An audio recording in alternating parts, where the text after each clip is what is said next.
must take from you in order to feel whole, then their love is not love but a need. And neediness, when mistaken for connection, becomes a silent thief of your spirit. So many women fall into this subtle but deeply dangerous pattern, confusing being needed with being loved. When someone persistently asks you for what they should be generating within themselves, your time, your peace, your emotional labor, it may look like intimacy, but often it is dependency disguised as devotion. And here lies the problem. If you're not aware, you will interpret their demands as validation.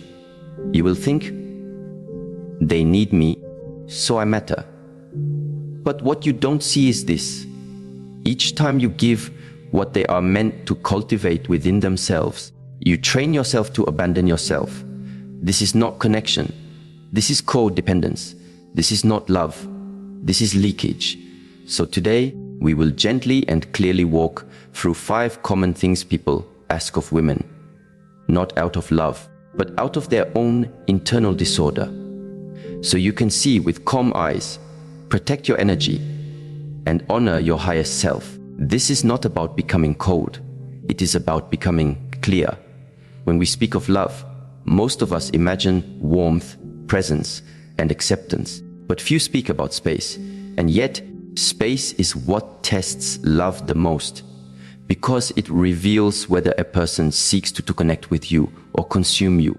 There is a subtle danger that often goes unnoticed, especially by women who are sensitive, nurturing, and deeply relational. And that danger begins when someone insists on your constant availability, not as a gesture of togetherness, but as a demand cloaked in emotional pressure.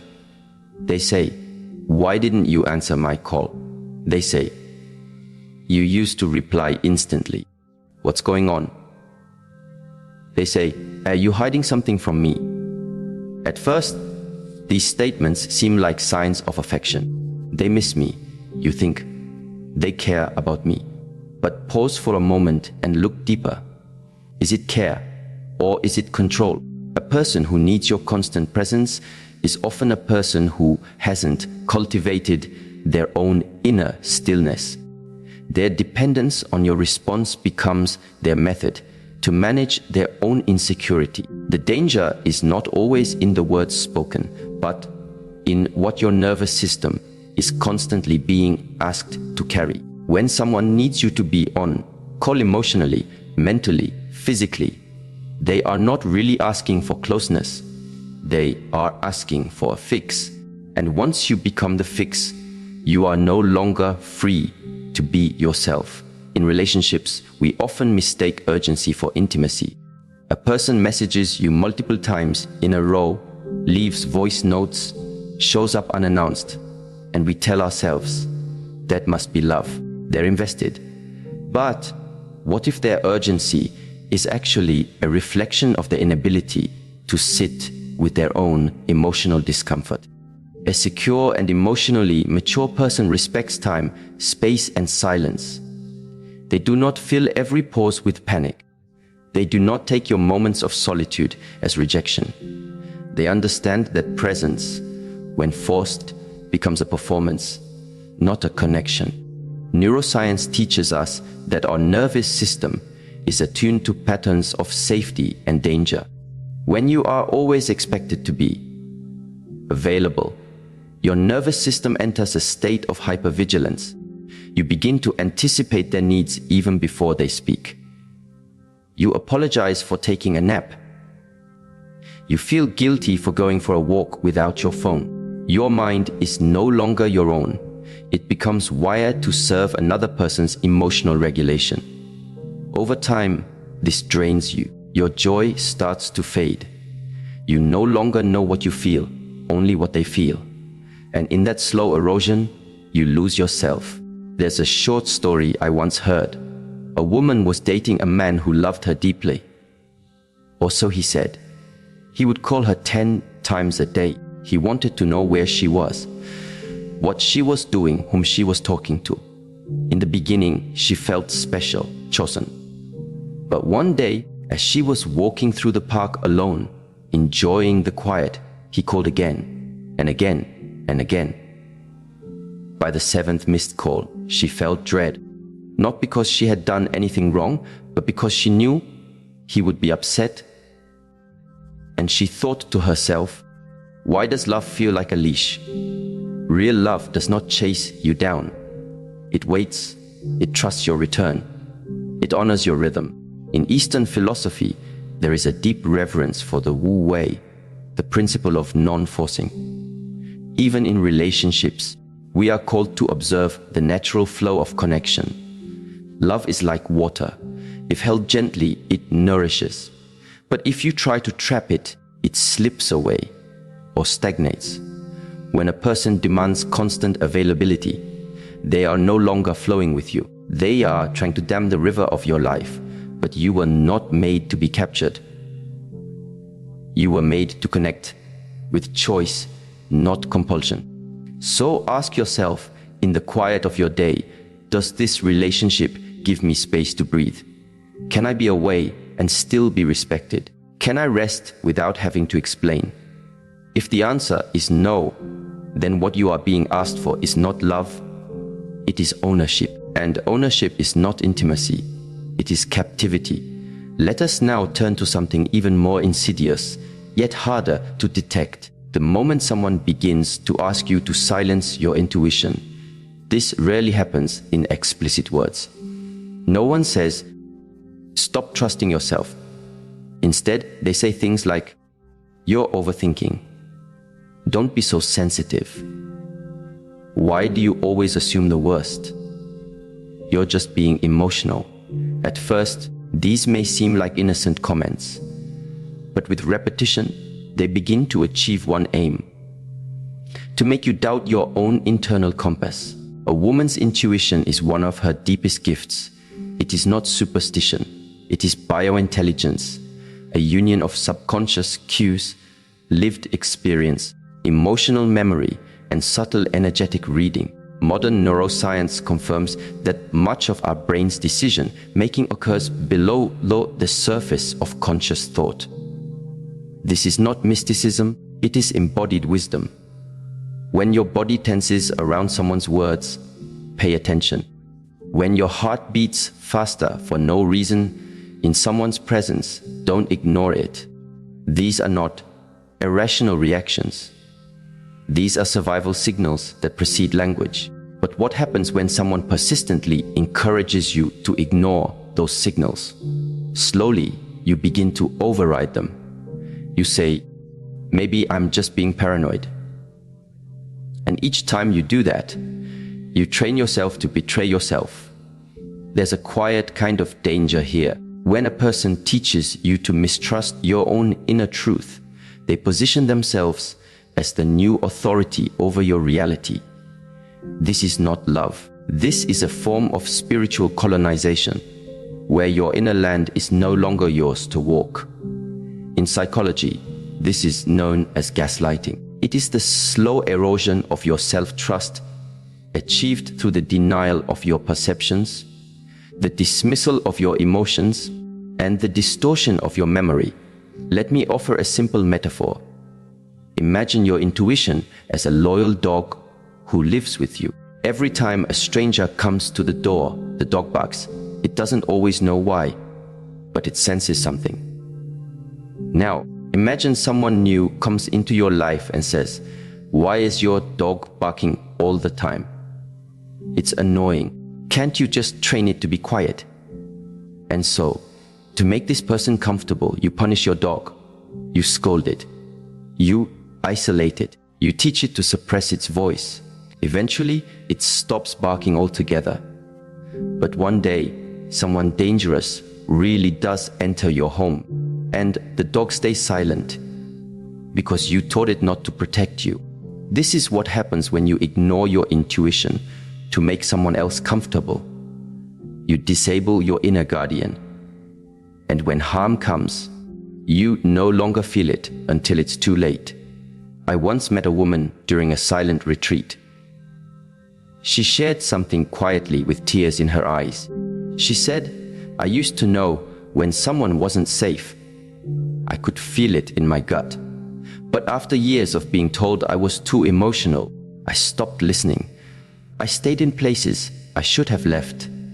I said yes when my whole body screamed no. And now I am trying to remember how to hear myself again. These are the invisible wounds so many carry. The betrayal not by others, but the betrayal of self that comes from trying to keep peace with people who are not peaceful themselves.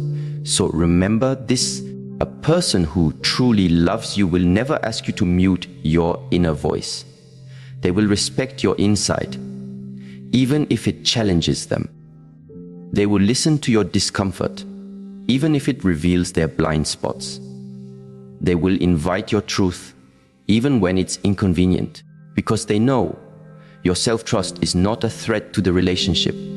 It is the foundation of it. And more importantly, they know when a woman is attuned to her intuition, she is not only wise, she is powerful. So let us begin again from this place of clarity. Do not apologize for needing space. Do not silence your instincts to keep harmony. Do not shrink your presence to accommodate someone's disorder. You are not here to be emotionally enslaved by those who cannot sit with themselves. You are here to rise, anchored in your knowing, peaceful in your solitude, generous with your love, but only when it is safe to give, and when it is not. You are here to walk away, not with anger, but with alignment, because no connection, no matter how passionate, is worth the price of your peace. When we speak of giving, we speak of love, of service, of presence, and indeed, a loving woman is naturally giving. She gives her time, her energy, her patience, her care. In a deeply spiritual sense, she becomes a vessel of nurturing, soft in her speech, generous in her attention, and healing in her presence. But here is where a profound spiritual misalignment often enters. What happens when you are giving, but the other is only taking? What happens when your giving becomes expected, assumed, demanded, while your needs are dismissed, overlooked, or even shamed? There is a difference between being loved and being used, and many women only realize the difference after their emotional energy has been emptied out, drop by drop, day after day, into someone else's unfillable cup. In a healthy relationship, giving is reciprocal, not always in the same form, not always at the same time, but always with balance. There is a flow, a rhythm, between effort and rest, expression and silence, doing and receiving. This is not simply about fairness. It is about spiritual symmetry. What you nourish must also nourish you in return, or else you become spiritually malnourished. But there are those who do not seek symmetry. They seek supply. And supply, unlike love, does not honor your boundaries. It requires that you be constantly available, emotionally generous, and forgiving, without limits. It views you not as a sovereign being, but as a resource. They don't ask how you feel. They ask what you can do.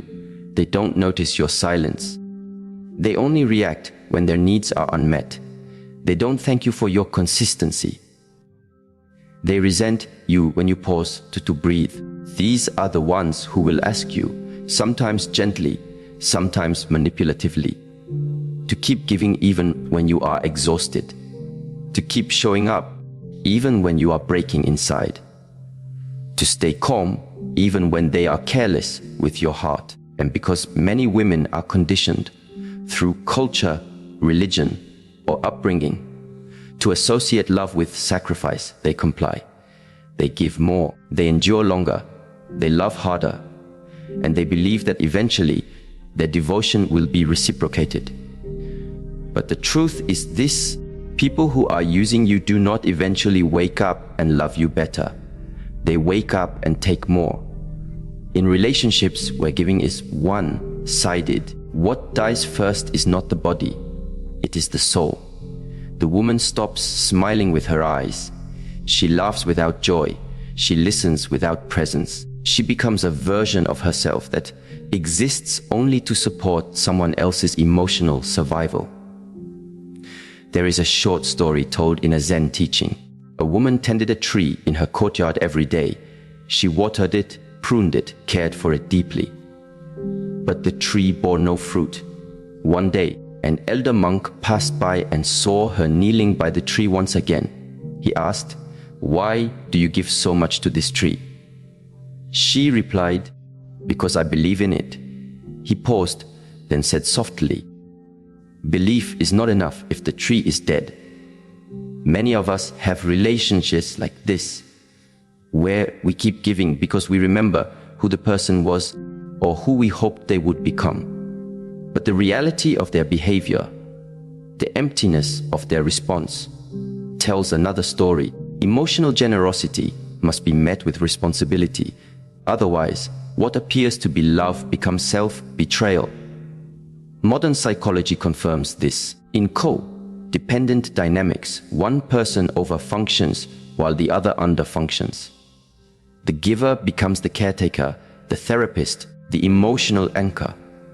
But the taker grows more passive, more entitled, and increasingly unable to meet even basic relational needs. This imbalance doesn't just exhaust the body, it rewires the brain. Studies on emotional labor show that people in high demand, low reward relationships suffer greater cognitive fatigue, higher cortisol levels, and lower immune function. Your body begins to interpret love as a threat. Your brain no longer associates affection with safety. This is not love. This is trauma bonding. And yet, because the cost is invisible, because there are no bruises, no raised voices, no visible damage, many women stay. They stay in relationships where they are expected to give without receiving, to understand without being understood, to heal without being held. But here is what we must remember. The body keeps the score. Your nervous system will not lie for the sake of a fantasy. If being with someone drains you more than it uplifts you, that is your wisdom speaking. A woman once said to me, "I don't understand. I do everything for him. I support his dreams. I carry his burdens. I love him through everything. Why does he seem more distant with time?" I looked at her gently and replied, "Because he never learned to see you as a person, only as a provider. To be loved for your giving without being loved for your being is to become invisible.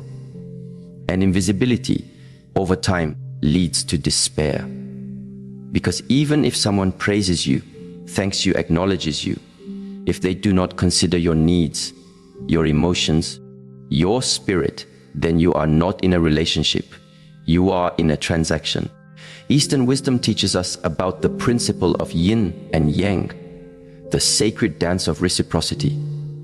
Giving and receiving are not separate forces, they are part of the same whole.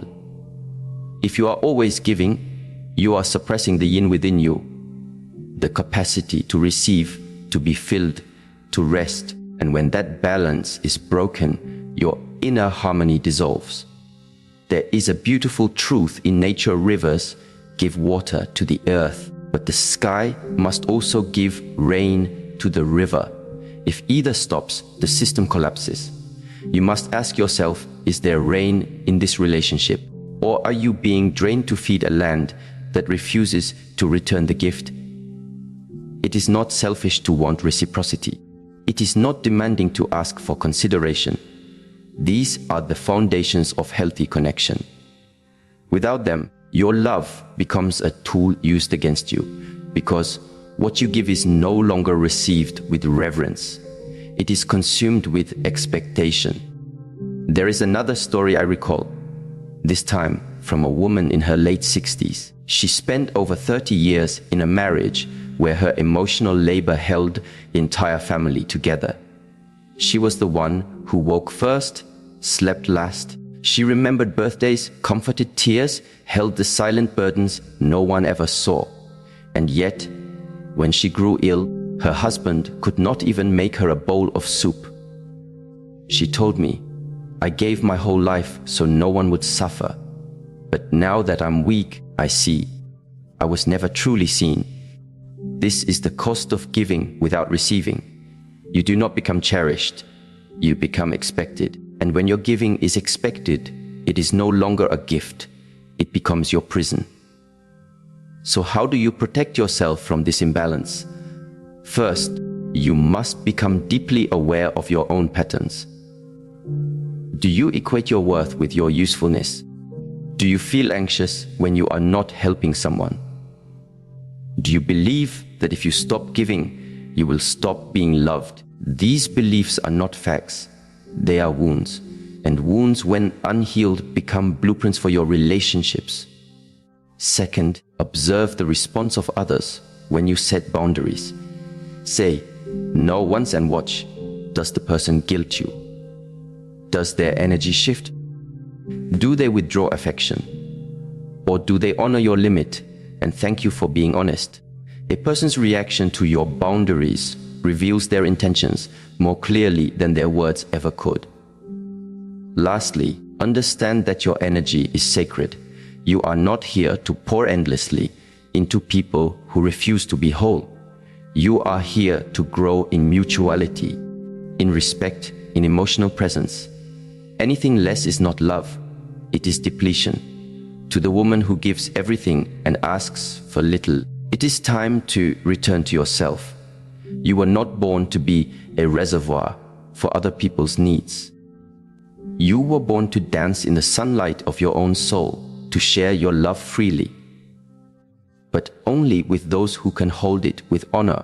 A man who loves you will not only receive your giving, he will give in return, not out of obligation, but out of reverence, not because he needs to earn your love, but because he recognizes it as a sacred offering, not a service. You are not here to rescue people from their own growth. You are not responsible for their healing. You are responsible for your alignment, and sometimes that means walking away from those who treat your generosity as their entitlement. When you give from fullness, it nourishes both. When you give from emptiness, it slowly erodes you. Let your giving be conscious.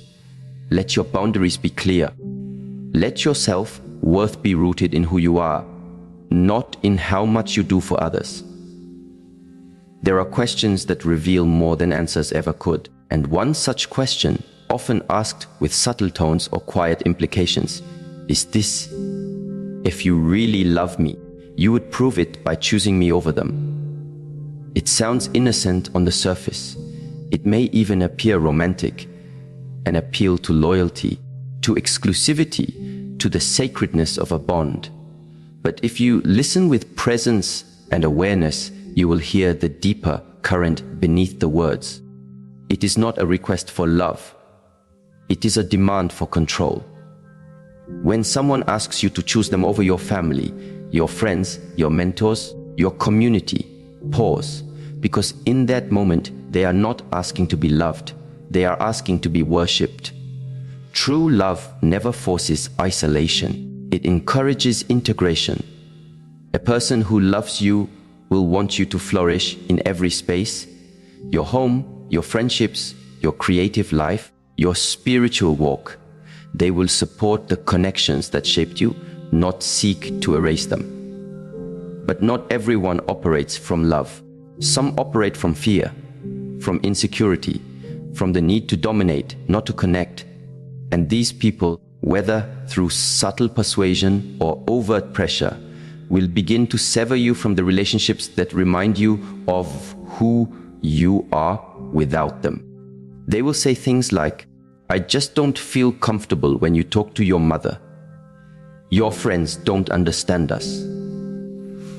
Why do you need to talk to other people about our problems?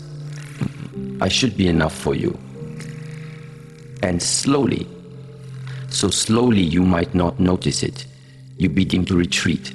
You stop sharing. You cancel plans. You pull away from the people who love you deeply, consistently, and without agenda. At first, it feels like sacrifice, a small trade for the sake of peace. a gesture of love to show commitment. But with time, it becomes loneliness, then confusion, then disconnection from others, and eventually from yourself.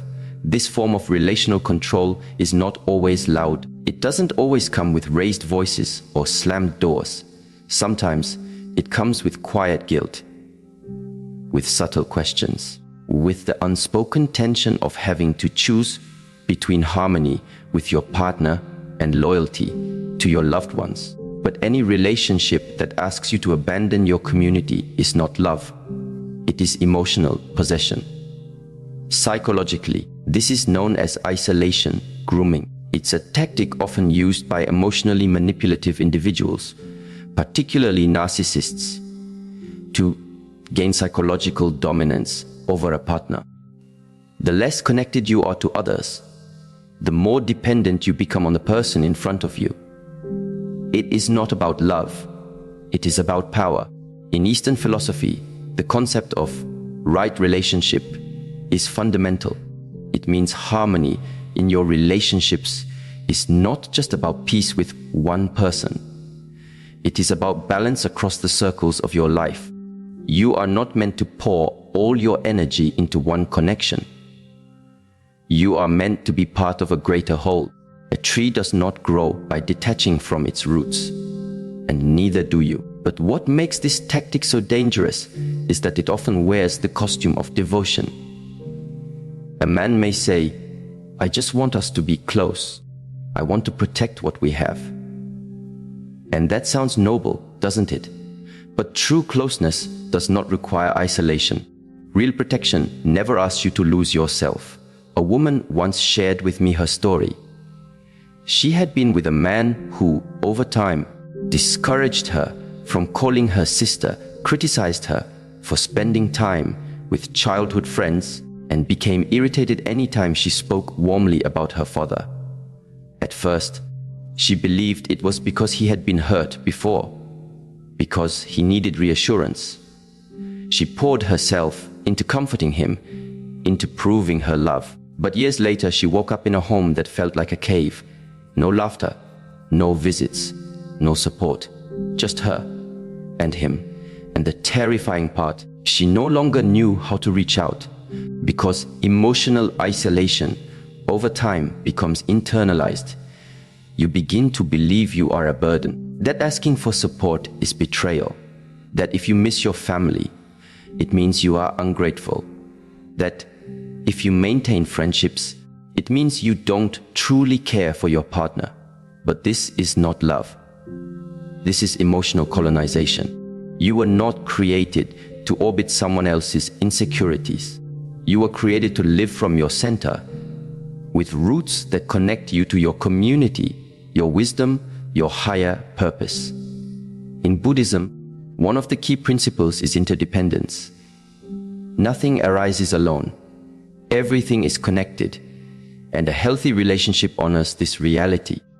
It understands that we are healthiest when we are relationally diverse, when we are not emotionally enslaved to one person, but supported by a web of meaningful connections. Modern neuroscience backs this up. Studies on social resilience show that people who maintain strong social ties outside their romantic relationship are more emotionally balanced, recover faster from stress, and have greater clarity in times of conflict. Why? Because they are not emotionally hostage to one person. They are grounded, connected, whole, and this wholeness protects them. Because when a woman is whole, she cannot be controlled. And that is what some people fear, not losing your love, but losing their power over your selfhood. So, what do you do when someone asks you to choose? You return to your center. Ask yourself, is this request coming from love or fear, from trust or control, from sacred intimacy or emotional manipulation? A partner who asks you to forsake the people who shaped you does not understand the depth of your soul. Because your soul is not singular, it is collective. Your laughter was shaped by family stories, your strength by mentors, your joy by friendships. your wisdom by those who walked with you during storms.